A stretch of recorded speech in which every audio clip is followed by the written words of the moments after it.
नमस्कार। Cinema hall में आपका स्वागत है।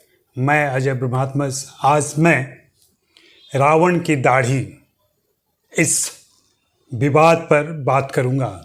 आदि पुरुष का टीजर आया है। इस टीजर में रावण की दाढ़ी दिखाई पड़ी है। रावण की इस दाढ़ी को लेकर तमाम बहसें चल रही हैं, तर्क दिए जा रहे हैं, भावनाएं आहत हो गई हैं। मैं कुछ तथ्य अपने दोस्तों से मशविरा कर निकाला है जो आपके सामने पेश कर रहा हूँ। मैं किसी के पक्ष या विपक्ष में नहीं बोल रहा हूँ। मैं कुछ तथ्य सामने रख रहा हूँ। इस तथ्य से आप जो भी निष्कर्ष निकालें सो आपकी मर्जी। इस तथ्य में, इस प्रसंग में साफ उल्लेख है कि रावण की दाढ़ी थी। रावण की दाढ़ी का जिक्र फादर कामिल बुल्के के बारे में आप सभी जानते होंगे कि उन्होंने हिंदी की पहली पीएचडी की थी, वह भी रामकथा पर।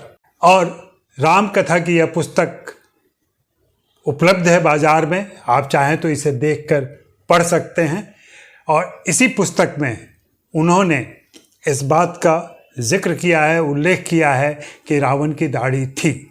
दरअसल रामकथा उनकी एक ऐसी पुस्तक है जिसमें विभिन्न रामायणों में राम की कथा किस प्रकार से रखी गई है उसका संक्षिप्त विवरण दिया है, रेफरेंस दिया है, ताकि राम भक्तों को और राम के पाठकों को सारी जानकारियां एक जगह मिल सकें। तो रामकथा में वे लिखते हैं, आनंद रामायण, तोरवे रामायण, भावार्थ रामायण तथा पाश्चात्य वृत्तांत नंबर 1 में रावण की दाढ़ी जल जाने का प्रसंग आया है। आनंद रामायण की कथा इस प्रकार है। अपनी पूंछ में आग लगाने के व्यर्थ प्रयत्न को देखकर हनुमान ने कहा कि यदि रावण स्वयं अपने मुंह से फूंक दे तो अग्नि प्रदीप्त हो सकती है।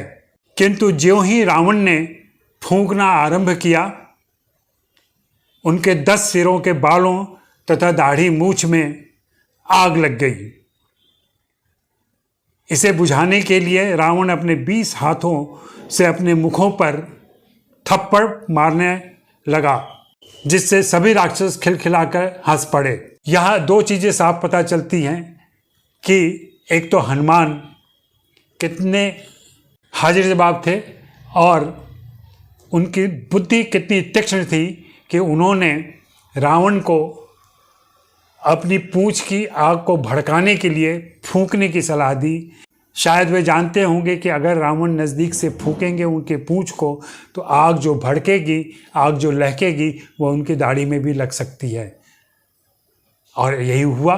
दाढ़ी में आग लगी, 10 मुखों की दाढ़ी और मूछ में आग लगी। और उसको बुझाने के लिए रावण ने अपने 20 हाथों से गालों पर, मुख पर थप्पड़ मारे ताकि वह आग बुझ सके।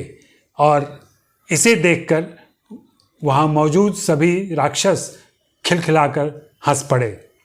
तो यह प्रसंग आज का। कल मैं जिक्र करूँगा मृग चर्म का, कि कैसे रामायण में मृग चर्म का भी उल्लेख आया है और एक प्रसंग में जूतों का भी उल्लेख आया है, उसका भी जिक्र करूँगा। और भी कुछ बातें होंगी। दरअसल रामायण की कथाओं को पढ़ना जरूरी है।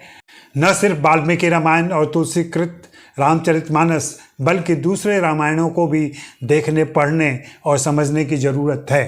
राम भारतीय जनमानस के हृदय में हैं और वे उनकी श्रद्धा, पूजा, अर्चना करते हैं। इसी राम को लेकर सभी ऋषियों और कवियों ने अपनी अपनी रचनाएं की हैं और उन्होंने अपनी तरह से भारतीय शास्त्रों में राम को, रावण को, हनुमान को, सीता को देखा और लिखा है। तो प्लीज़ फिल्म आने तक रुकिए और फिल्म देखिए, उसके बाद और बातें की जाएंगी।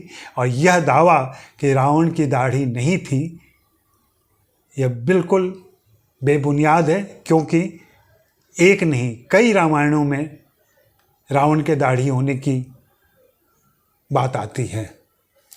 शुक्रिया, मेहरबानी, धन्यवाद।